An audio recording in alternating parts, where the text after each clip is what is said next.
आज का टॉपिक है न्यूजीलैंड स्टडी वीज़ा। किन स्टूडेंट्स को एप्लीकेशन करनी है, किन को नहीं करनी है, किस किस चीज़ का ध्यान रखना है। न्यूजीलैंड की एप्लीकेशन ऐसी नहीं होती कि जिसको आप बड़ी आसानी से कर सकते हो और बच्चे का वीज़ा 100% लगेगा ही लगेगा। अगर आपकी एलिजिबिलिटी नहीं बन रही है तो ज़बरदस्ती एप्लीकेशन करने की ज़रूरत नहीं है। आपको सारी चीज़ें बताएंगे कि अगर आज हम किसी फ्रॉड कंसल्टेंट के थ्रू या कोई डुप्लीकेट पेपर लगा के या कोई ऐसे फंड लगा के जो आज हमने चला दिए, तो नेक्स्ट ईयर उसकी क्या दिक्कत आने वाली है वो चीज़ पे बात करेंगे। नमस्कार, मैं Rajesh Bansal, hike visa consultant से। सबसे पहले समझना, दो तरह के स्टूडेंट जाते हैं।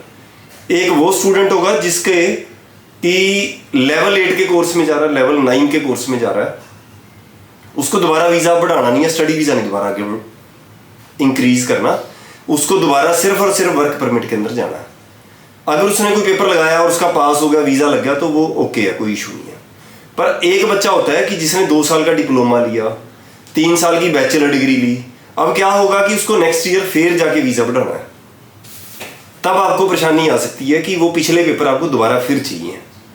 कुछ कंसल्टेंट हो सकता है आपको कह देंगे मैं आपका ऐसे कर दूंगा, वैसे कर दूंगा, कोई सिस्टम बना दूंगा, कोई बैंक से सेटिंग करके आपकी फंड करवा दूंगा। थोड़ा सा यार देख के करना। कई बार हम एक्स्ट्रा चार्ज भी बहुत ज़्यादा देते हैं और हमारा पैसा भी फंस जाता है उसके बाद। यानी कि बच्चे का इस साल तो वीज़ा मैंने लगवा दिया, अब नेक्स्ट ईयर उसको 1 साल का वीज़ा मिलता है, बच्चे को नेक्स्ट ईयर उसका वीज़ा फिर बढ़ाना है। तब उसमें परेशानी क्या आ रही है कि उसको फिर वही पेपर लगाने हैं फंड वगैरह के। अब क्या था, वो बंदा तो भाग गया यार पैसे उसे लेके अपने। अब दोबारा आपकी रिक्वायरमेंट है वो वाले तो पेपर ही नहीं है जो पिछली बार लगाए थे। अगर आपने मान लो कोई अरेंज करके लगाए हैं ऐसे, अगर जेन्युइन पेपर होंगे तो कोई परेशानी नहीं आएगी, नेक्स्ट ईयर भी वीज़ा बढ़ जाएगा। और जो अपना पैसा है उसको थोड़ा सा रोक के रखने की कोशिश करो, क्योंकि नेक्स्ट ईयर दोबारा फंड लगते हैं वो एम्बेसी के अंदर। जब आप बच्चे का वीज़ा नेक्स्ट ईयर इंक्रीज करना है, थोड़ा सा रोक के रखो पैसा जब तक स्टडी नहीं कंप्लीट हो। स्पेशली न्यूजीलैंड के लिए बात है ये।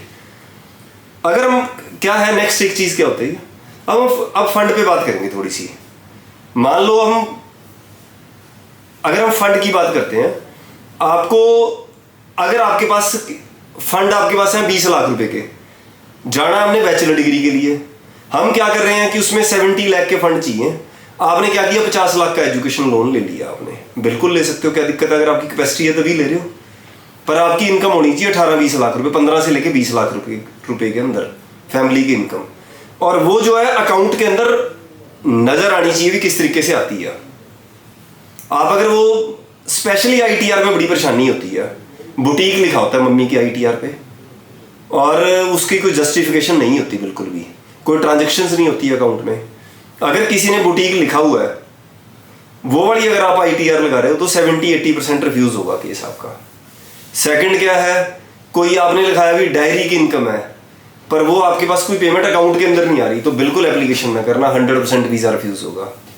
आपकी एग्रीकल्चर इनकम है और सिर्फ वही इनकम है आपकी, तो J फॉर्म के थ्रू पेमेंट भी आ रही है, पर आपका 3 साल की बैचलर डिग्री में एप्लीकेशन लग रही है, तो ये मान के चलना वीज़ा ऑफिसर नेगेटिव भी हो सकता है। क्योंकि आपकी जो फसल होती है, यानी कि आपको नेक्स्ट ईयर भी फीस भरनी है बच्चे की, और जो आपकी फसल हो रही है वो ओपन में खड़ी है और उसकी गारंटी नहीं है कोई, मतलब उसको कहते हैं कमजोर इनकम, उसको स्ट्रॉन्ग इनकम नहीं कहते। आपने बोल दिया हमारा पोल्ट्री फार्म है या फिशरी का काम है, मतलब फिश वगैरह है, तो ये इनकम कैसी होती है, वीक इनकम काउंट होती है। उसके साथ अदर अलग अलग टाइप की इनकम और भी होनी चाहिए। आपने सारी दिखा रहे हो कि मेरी एग्रीकल्चर की टोटली इनकम है, वीज़ा ऑफिसर उससे नेगेटिव हो सकता है। कैसे हो सकता है कि हो सकता है कि यार फसल खराब हो जाए, 5 मिनट में फसल तो खराब हो जाती है। तो मल्टीपल इनकम्स होनी चाहिए हमारी। अगर आपकी इस तरह की वीक इनकम साथ में है, यानी कि रेंटल इनकम साथ में होगी। अगर आप दूध की इनकम दिखा रहे हो कि हमने मिल्क सेल कर रहे हैं, उसमें 70% के आसपास आपकी लागत होती है। उसमें आपने दिखाया जी 30,000 रुपये का हमारा महीने का दूध बिकता है, इनकम तो रही आपकी सिर्फ 8-10 हज़ार रुपये, 20,000 की तो आपकी उस पर लागत होगी आपकी जो मिल्क को प्रोड्यूस करने पे, तो 10,000 इनकम होगी उसमें आपकी। आपको चीज़ों को सबको समझ के एप्लीकेशन को करना। हमें पता नहीं लगता मेरा वीज़ा रिफ्यूज़ क्यों हुआ। अगर एप्लीकेशन की एलिजिबिलिटी बनती नहीं है तो उसको बिल्कुल एप्लीकेशन को नहीं करना। कई बार कोई एंट्री होती है, हम कहते हैं कि मेरे पास एक पेमेंट आ गई, मामा जी ने दे दी, चाचा जी ने दे दी, ताया जी ने दे दी, 5 लाख रुपए उनसे आए हुए हैं। हम कोई एफिडेविट लगा देते हैं साथ में कि मैंने दिए थे पैसे, मेरे वापिस आ गए, किसी भी रिश्तेदार को दिए थे पैसे। नाना नानी और दादा दादी तो चलते हैं, उनके पास पुराने पैसे हैं तो वो अपने ट्रांसफर भी ले रहे हो तो कोई दिक्कत वाली बात नहीं है। मामा चाचा ताया मासी बुआ यहाँ पे बिल्कुल नहीं चलती, और थर्ड पार्टी तो बिल्कुल नहीं चलते कोई भी। अगर आपने उनको कोई पेमेंट दी हुई थी तो वो जब दी हुई थी पेमेंट उसका भी आपको स्टेटमेंट उस टाइम की निकाल के लगानी है, और जो वापिस आई है उसकी भी स्टेटमेंट निकाल के लगानी है, बैंक का कार्ड भी लगाना है साथ में, ताकि 100% उसको जस्टिफाई कर सकें कि इस डेट को पेमेंट गई थी और इस डेट को वापिस आई है। यानी कि जो एप्लीकेशन करनी है। अब हम एक और चीज होती है सबसे बड़ी, कि प्रोग्राम लेते हुए हम बिल्कुल ही नकली से कॉलेज ले लेते हैं कई बार।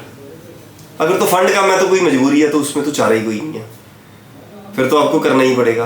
पर अगर आपको लगता है कि चीजें हम मैनेज कर सकते हैं तो आपको ढंग का कॉलेज लेना, थोड़ा सा ढंग का जरूर लो। अगर आपको लगता है यार मेरा बच्चा पढ़ने में ज्यादा भी तेज नहीं है, तो अगर हम मीडियम सा भी कॉलेज या यूनिवर्सिटी ले रहे हैं तो थोड़ा सा पब्लिक की तरफ जाने की कोशिश करो और अच्छा प्रोग्राम लेने की कोशिश करो, क्योंकि फ्यूचर में जो सेटलमेंट होगी वो आपकी स्टडी के बेस पे होगी। अगर हमने मान लो कोई सोच रहे हैं कि मैंने ऐसी कोई प्रोग्राम ले लिया और स्टडी बच्चे की करवा ली, मेरा बच्चा न्यूजीलैंड पहुंच गया, वहां पे हम जाके बहुत ज्यादा खुश हो रहे हैं, तो वो खुशी वाली बात नहीं है। एक दिन क्या होगा, उसको वापिस आना पड़ सकता है अगर सही से स्टेप नहीं उठाया। तो अभी इसमें करना क्या है कि बड़ी ढंग से मतलब हमने एप्लीकेशन को करना है और प्रोग्राम भी सही सा पकड़ने की कोशिश करनी है।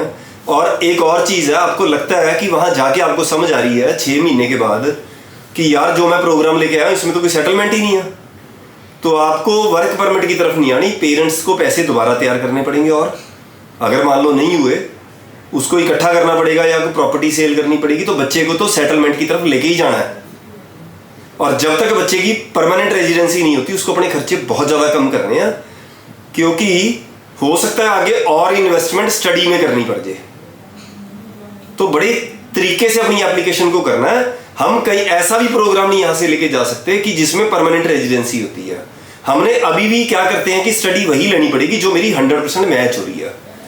अगर आप कुछ प्रोग्राम बदल रहे हो, मान लो जो आपकी फील्ड कोई डिफरेंट है, हम दूसरी फील्ड के अंदर जा रहे हैं तो थोड़ा बहुत चेंज कर रहे हैं, तो उसको कन्विंस करना है वीजा ऑफिसर को एसओपी के अंदर जो स्टेटमेंट ऑफ पर्पस बनती है।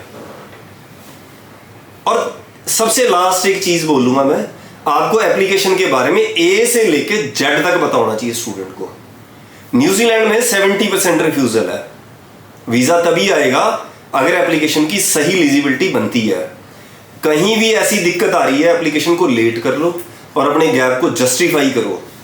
यानी कि जो आपका गैप पड़ता जा रहा है, तो वो अगर +2 वाला बच्चा कहीं जॉब दिखाता तो वो नहीं चलती, ग्रेजुएट बच्चा अकाउंट में सैलरी आ रही है तो वो चल जाती है। अगर आपको लगता है कि हमारे पास अभी तैयारी नहीं है, बच्चे को फर्स्ट ईयर में कम से कम एडमिशन दिलवा दो +2 वाले बच्चे को। हमारे बच्चे का गैप पड़ जाएगा। न्यूजीलैंड ऑस्ट्रेलिया ऐसे कंट्री हैं जिनका कई बार वीजा नहीं आता, बाई चांस अच्छे कंपनी का भी वीजा नहीं आता। हाइक वीजा आपको सर्विस भी देगा, सही तरीके से एप्लीकेशन करेगा, ओरिजिनल पेपर नहीं रखेंगे आपके। कहीं भी आप बैठे हो कंट्री के अंदर, कहीं भी बैठे हो, किसी दूसरे कंट्री के अंदर बैठे हो, हम तब भी उनकी एप्लीकेशन करते हैं। सारी एप्लीकेशन स्टूडेंट से लगातार शेयर होती है। वीजा की कितने % चांस है ये भी बच्चे को बताया जाता है। अगर एलिजिबिलिटी नहीं बनती तो हम केस ही नहीं पकड़ते। दूसरी चीज, अगर आपको ये सारी वीडियो हमारी अच्छी लग रही है तो यार चैनल को सब्सक्राइब कर देना और दोस्तों से शेयर भी कर देना, क्योंकि अगर आप इसको चैनल को सब्सक्राइब करोगे तो नेक्स्ट आपको जो टॉपिक पे वीडियो है तो आपके पास टाइम पर आएगी। नमस्कार।